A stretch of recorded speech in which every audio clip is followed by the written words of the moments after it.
Tilapia মাছ গোটা গোটা হচ্ছে, গোটা গোটা শিম দিয়ে একদম ঝাল ঝাল ঝাল গোটা গোটা শিম দিয়ে, বড় বড় চওড়া শিম দিয়ে তেলাপিয়া মাছ বানাবো। আলু ছাড়া, আলু দেবো না। আর প্রত্যেকটা মাছ, এই দেখুন প্রত্যেকটা মাছ আমি এইভাবে এইভাবে সব মাছ, 5টা মাছ আছে, 5টা মাছ আমি এইভাবে প্রত্যেকটা মাছ আমি এভাবে কেটে নিচ্ছি। সব মাছ দেখুন প্রত্যেকটা মাছ এভাবে কাটা আছে। তো যেটা গ্যাসটা ধরিয়ে নেব, গ্যাসটা ধরিয়ে নিচ্ছি, কড়াইটা বসিয়ে দিলাম, মাছটার মধ্যে নুন হলুদ মাখিয়ে দিয়ে দিলাম, নুন দিয়ে দেবো, হলুদ, মাছটা আমি মেখে নেবো সুন্দর করে। এখানে দিয়ে দেবো কড়াইতে তেল, হয়ে গেছে আমার মাছটা তেলটা গরম হয়ে গেছে, মাছটা ভেজে নেবো, দিয়ে দেবো মাছটা।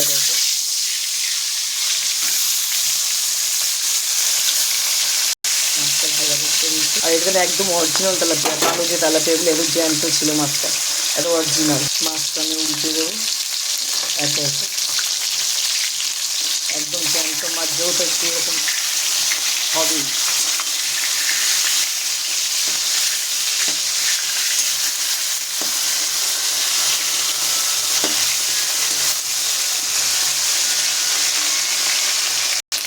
তুলে নেবো, মাছটা হয়ে গেছে, তুলে নিয়েছি মাছটা। আর দুটো মাছ আছে, দিয়ে দিলাম। আর এখানে যেটা করেছি আমি, শিমগুলিও সেম এরম করে ছেড়ে নিতে, দেখুন প্রত্যেকটা শিম গোটা গোটা শিম, এই যে এটা আমার ফাড়া হয় না, এই যে প্রত্যেকটা শিম এরকম করে ফাড়া আছে, প্রত্যেকটা শিম দেখুন দুপাশে করে, এই দেখুন এইভাবে সব শিমগুলি ফাড়া আছে, দুদিকে করে সব শিম। মাছটা আমি উল্টে দেবো, মাছ দুটো তুলে নেব,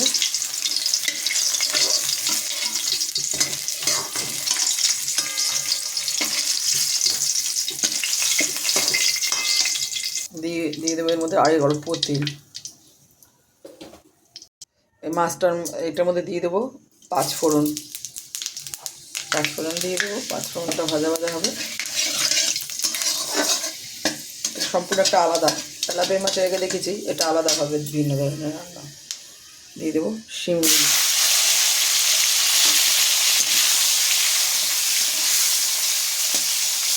আগে দেখুন শিমগুলি পুরো গোটা গোটা শিমগুলি সব কেটে কেটে নিতে হবে, মাঝখানটা ছেড়ে দিয়ে দেখুন সব ফাড়া ফাড়া আছে শিমগুলি, সব অল্প অল্প ছেঁড়া ছেঁড়া আছে।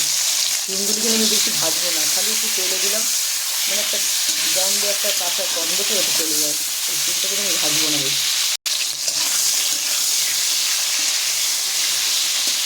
ভেজে নেবো খালি।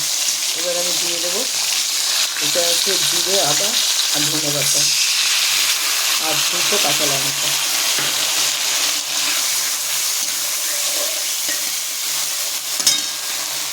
দিয়ে দেবো এই 2টা কাঁচা লঙ্কা,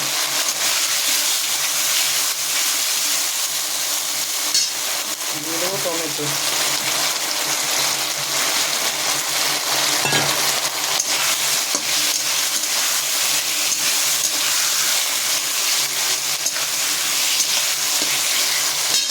হলুদের গুঁড়ো,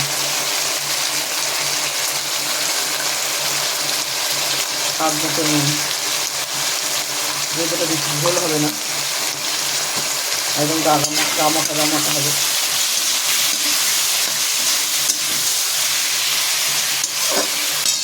দেখুন হয়ে গেছে। এবার আমি দিয়ে দেবো যে মশলা বাটি ধোয়া জলটা, এটা কিন্তু এক গাদা কোনো মশলা পড়বে না, এক গাদা কোনো মশলা পড়বে না। আর শুকনো লঙ্কা আমি দেবো না, সম্পূর্ণ কাঁচা। আরও আমি লঙ্কা দেবো, সেটা এখন না, আমি দেখাচ্ছি।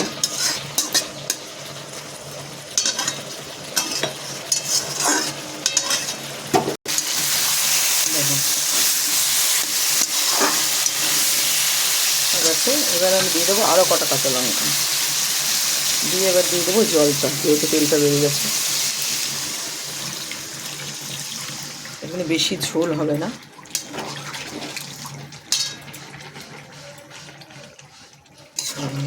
এই ঝোলটা এখন ফুটবে। এর মধ্যে নামানোর আগে আমি দেবো ধনে পাতা, ধনে পাতাটা এখন এই ঝোলটা ফুটতে দিলাম, একটু ঢাকা দিয়ে দেবো। আর এখন আমি একটুখানি কটা ধনে পাতা তুলবো আমাদের বাড়ির গাছের থেকে। তার আগে দেখিয়ে দিই আমাদের বাড়ির পরিবেশটা দেখো,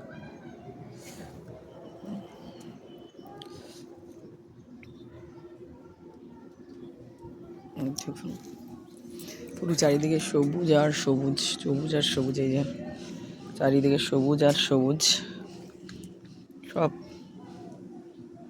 সব আছে। দেখুন কি সুন্দর লাউ ডাঁটাগুলি হয়েছে। এই দেখুন সব লাউ ঝুলছে, এই দেখুন, এই যে সব লাউ ঝুলছে দেখুন। আর এখান থেকে নেব ধনেপাতা। আমি এই টবের মধ্যে কয়েকটা করে ধনেপাতা বসিয়ে দিয়েছি, মানে যেটুকু দেখুন সবেদা গাছের মধ্যেও বসিয়ে দিয়েছি। এখান থেকে কটা নেব, দেখুন কোথায় কোথায় সব ঝুলছে। দেখুন আপেল কুল। ঢাকনাটা খুলবো। এবার আমি যে ধনেপাতাটা কেটে নিয়ে এসেছি সেটাকে দিয়ে দেবো। ধনেপাতাটা কেটে নেবো, দিয়ে দেবো মাছগুলি একে একে।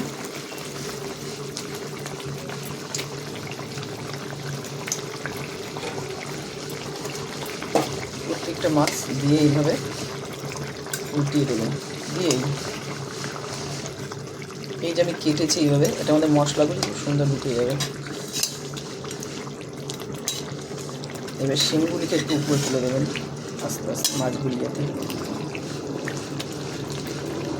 আমরা একটু ঢাকা দিয়ে দেবো ধনেপাতাটা দিয়ে। যেহেতু গাছের একদম টাটকা ধনেপাতা, এটা কিন্তু আলাদাই একটা গন্ধ, এর কোনো সার নেই, কিছু না। এটা মানে ছিটছি যখন তখনই কি গন্ধ। এবার আমি এটা একটু ঢাকা দিয়ে দেবো, গ্যাসটা একটু কমিয়ে রাখবো। ঢাকনাটা খুলবো। দেখো হয়ে গেছে আমার, গ্যাসটা অফ করে দেবো। হয়ে গেছে আমার শিম দিয়ে তেলাপিয়া মাছ। এটা কিন্তু বলুন একদম মানে মাখা মাখা, গা মাখা থাকবে, এতে ঝোল টোল থাকবে না কিন্তু। কেমন লাগলো ভিডিওটা দেখো, এবার নামিয়ে নেব। দেখো কেমন লাগলো, দেখো ভাপ উঠছে এখনো। কেমন লাগলো ভিডিওটি ভালো লাগলে লাইক করো, কমেন্ট করো, শেয়ার করো। আর এইভাবে যদি জ্যান্ত তেলাপিয়া মাছ মানে মশলা এক গাদার অল্প মশলা দিয়ে এভাবে যদি বানিয়ে খাও খুব ভালো লাগে। কিন্তু একটু ঝাল ঝাল নুন সমান সমান হলে ভীষণ টেস্ট। দিয়ে এক মাছের ঝোল দিয়ে ভাত খাওয়া। এবার অবশ্যই ভিডিওটা ভালো লাগলে শেয়ার করে দিও।